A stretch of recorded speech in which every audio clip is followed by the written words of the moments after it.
we're going to talk about different types of representation for data plots. Now, these three graphs represent 26 cell phones and the hours of their battery when they're constantly streaming videos. So when you look at the dot plot, you can see what the most common hours of life for the battery are. You can see the minimum values, you can see the maximum values, you can kind of see the range, you can see all sorts of data there. You can see that it also has 3.5 and 4.5 are pretty decent, but 5.5 was the most. Okay, in the histogram, you can see the range that has the most, the interval, the 5 to 6. So you know that most cell phones would run between 5 to 6 hours of battery life. You can see that 3, 4, and 4 to 5 also have some good values in there. Um, on the box plot, you can see the median value. So the center of the data is at 4.5. Okay, that's breaks up the center of the data, and it looks like it's an even spread between 2.5 and 6.5. Everything looks kind of evenly spread. Okay, now remember, on a box plot, these values here inside the box represent 50% of the data, the inner 50%. And each one of the tails, or whiskers as I was taught, those are each about 25% of that. They're four equal sections of data. Okay. Now, depending upon the value, the numbers can go up and down. Okay. Now, we're going to be looking at how to create these data displays, and you'll have some practice on that today. Okay, so first off, we got tomato plants, and we're going to do a histogram. So the data listed below is how many days it takes for different tomato plants to produce their fruit. Now, we have a total of 30 data in the set, and we're going to make a histogram. Now, remember, histograms talk about how often something occurs, and it's in a range of data, intervals of data. So when you're looking at this data for 40 to 50, 50 actually isn't in the data for this interval. You go up to 50, but you don't include the 50 because 50 is included in the second interval between 50 and 60. So it's the boundary line, but not actually one of the values. So when you look at here, the only value that's between 50 and 40 and 50 is 47. So we have one frequency. Now that's a tally mark. Okay, so we have one frequency for that. Now here we have 1, 2, 3, 4. So we have 1, 2, 3, 4 tally marks, and you can total those up. But you want to know the tally marks and what that means. Okay, so those are between 50 to 60. Now remember, 60 is not included in this interval. It's included in the next interval. So this number here goes with these values that are in the 60s. So we have 60, 61, 62, 63, 65, another 65, and a couple more, and then we have a 68. So there's 9 total values between 60 and 70. Then for 70 to 80, we have 70, we have a couple of 72s, we have a 75, another 75, and a third 75. We have 76, 77, 78. So again, we have 9 values in between that interval. Then we have 80, 81, 82, 85, 88, 89. So that's 6 values. And then we have, again, our lone number up here with 90 at the end. So we have 1. That totals to 30 data. Now what we're going to do,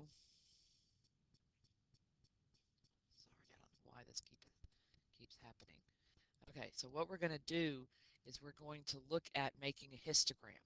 So we're going to take those frequency numbers we had here, and we're going to draw bars, the height of the frequency for each of these intervals. So between 40 to 50, it has a height of 1. So we're going to go over here between 40 and 50, and I'm going to draw a line at 40, and I'm going to draw the top of the bar at 1, and then it's going to come down at 50. Now, between 50 and 60, we have 4 data. So I'm going to draw the 50 line up to the 4, and then we're going to come across the top of the bar and bring it down at 60.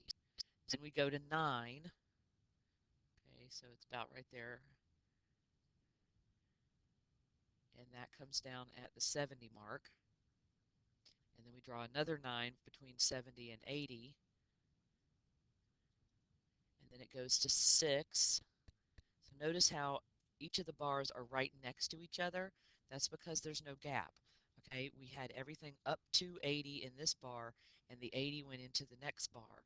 So there's no gap between these bars on the histogram. And then the 90 to 100, there was one data, so we put one, a height of 1 on that bar. So this is our histogram. And like I said, you just make your frequency table and you draw a bar according to your intervals. Now, usually when we do intervals, we don't do individual numbers. So you wouldn't have 40, 41, 42. You would do an interval of values. Like here we have 10 values between these two. Okay, from 40 to 49 would be included in this one. Okay, now we're going to take that same data and we're going to do it in a box plot. Okay, so the data here, I brought it over here to this chart, and it's kind of covering up a little bit of our information, but we can work around that. Okay, so what we have to do on this is we have to figure out um, the median for this data. Okay, and remember, the box plot is separated into 4 equal sections based on medians. So we have 30 data.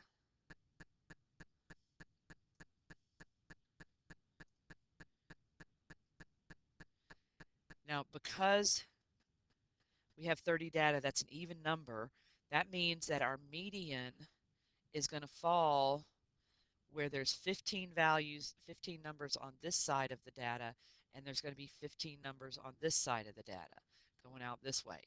Okay, so when we look at this, we start counting 1, 2, 3, 4, 5, 6, 7, 8, 9, 10, 11, 12, 13, 14, 15. Okay, so our median is going to fall between 70 and 72.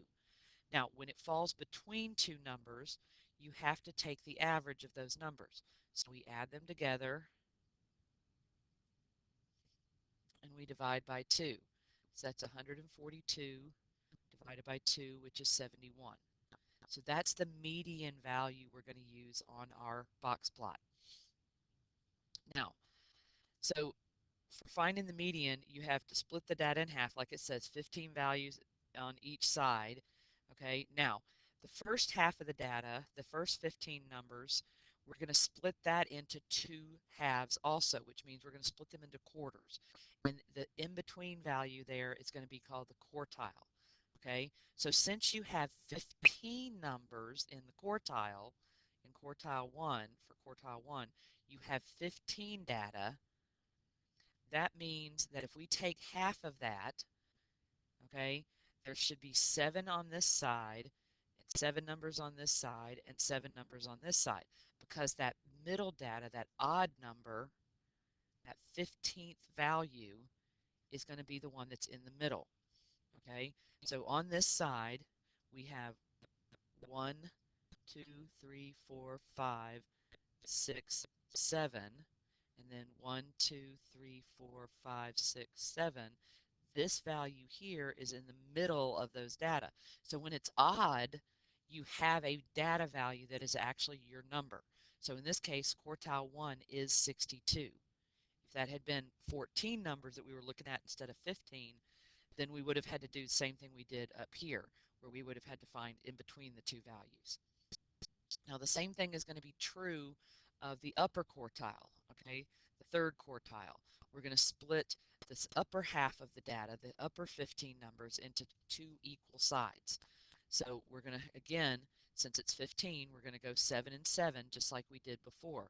So quartile 3 is the same as what we did for quartile 1, because they have the same amount on each side. So 1, 2, 3, 4, 5, 6, 7. and 1, 2, 3, 4, 5, 6, 7. So that puts 78 as our number for quartile 3. Okay, now the maximum and the minimum values are very straightforward. Okay, they just are the lowest number and the highest number. So like I said, we're kind of running, I kind of overlapped my maximum here, but we have a 90 for the maximum value and we have 47 for the minimum value. So we're going to go over to the next page and we're going to put these numbers in there. So our minimum was at 47. So 47 would be not quite halfway, but a little bit close to halfway. So there's our minimum value at 47. I'm going to label it. Okay, our first quartile, well, I think I had that one in red. Our first quartile, quartile number 1, was at 60. Let's go back and check. 62.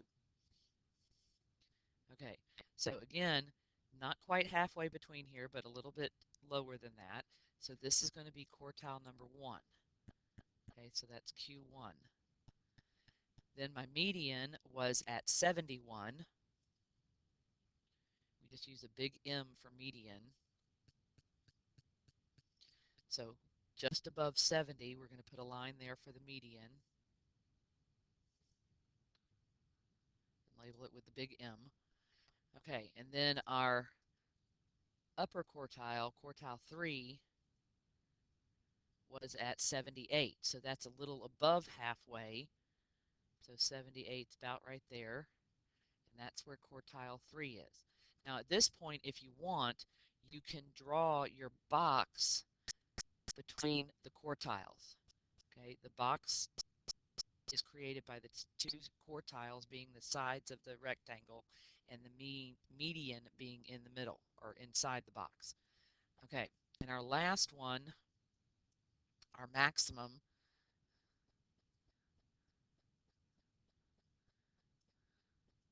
was 90. So we have our maximum line right here at 90. Now those, once you get those numbers in there, you can just connect those lines, the max and minimum values, with the whiskers is what we call them. Okay, so this was what your data would look like in the data plot. You can see exactly where the mean is, sorry, the median is, and the upper and lower quartiles. Now remember, there were 7 data here, there were 7 data here, there are 7 data here and here. So we're looking at equally spaced data. Depending upon how wide or spread apart this is, that tells you about the clustering of the values. If it's a short distance, kind of like here, you've got some values clustered together there. If it's a longer distance, like you have over here, they're a little bit more spread out. Okay, there's not as many numbers clustered right there. Okay, because it's the 7 data are spread along a wider, longer distance. Okay, now, so what you did today is you're going to practice these on this pass the problem sheet. Now, if you weren't here today, you just need to get one of these practice the problems and try it yourself on all 3. You're going to create a dot plot, a box plot, and a histogram based on the data at the top of the page. Okay, so that answer key is online. Um, I'll be moving that into today's section on your Google Classroom later today.